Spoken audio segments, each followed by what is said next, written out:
Today this morning on Friday, it is a stark contrast between Ukraine's willingness to negotiate peace and Russia's persistent belligerence demonstrated this morning.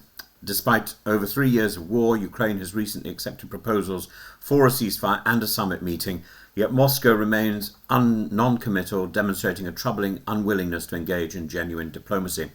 Ukraine's acceptance of a ceasefire reflects its commitment to ending the conflict through negotiation, and the country continues to bolster its defences, strengthen ties with Western partners, and invest in its domestic arms industry. The proactive stance signals not weakness but a strategic blend of diplomacy and deterrence. Kyiv is prepared to negotiate, but only from a position of strength. Conversely, Russia under Putin shows no signs of desiring peace. Sir Richard Moore, outgoing head of MI6, has been unequivocal. There is absolutely no evidence that Putin wants to negotiate. He described the Russian leader as attempting to impose his imperial will by all means at his disposal, yet miscalculating both Ukraine's resilience and the cohesion of Western support.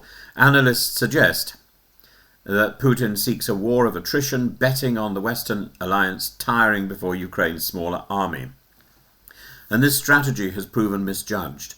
Ukraine's population, military and national identity has all been galvanized, while Nato has expanded with the accession of Sweden and Finland. Russia's aggression extends beyond Ukraine's borders, as this morning's violation demonstrates. It's only one of a number of incidents, but the violation of Estonian airspace today by 3 MiG-31 fighter jets over the Gulf of Finland, this is quite shocking. Drone incursions, of course, into Polish and Romanian airspace over the last week. And these provocations serve multiple purposes: testing NATO's response, projecting strength domestically, and attempting to destabilize the region, and to encourage NATO to invest more in its own defenses and less in the defense of Ukraine and support of Ukraine. European leaders, including Ursula von der Leyen and Kaja Kallas, have condemned these actions as extremely dangerous and pledged stronger economic and political pressure. NATO has responded with intercepts, rapid deployment and coordination among allies, signalling that such incursions will not go unanswered.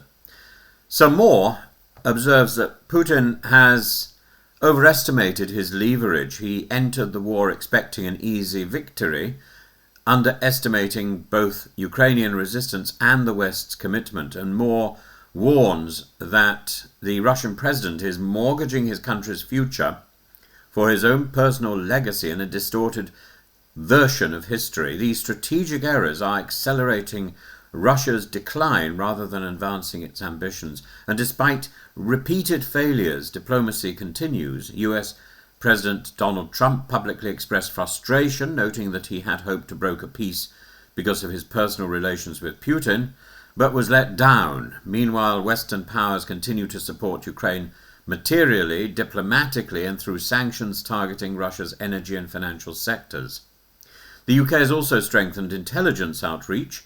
MI6 recently launched the Silent Courier that I spoke about this morning, the portal on the dark web inviting Russian citizens and others worldwide with knowledge of hostile activity to provide information securely. This initiative underscores the broader strategic approach. Information and international cooperation are as vital as military and economic measures in countering Russian aggression. Ukraine's readiness to negotiate peace is met by Russian duplicity and escalating provocation, international provocation. While Moscow seeks to assert dominance through force and deception, the resilience of Ukraine, NATO's unity and sustained international pressure continue to frustrate its ambitions. As the war enters its 4th year, the world is reminded that durable peace is achieved not through intimidation, but through strength, strategy, and steadfast commitment to international law.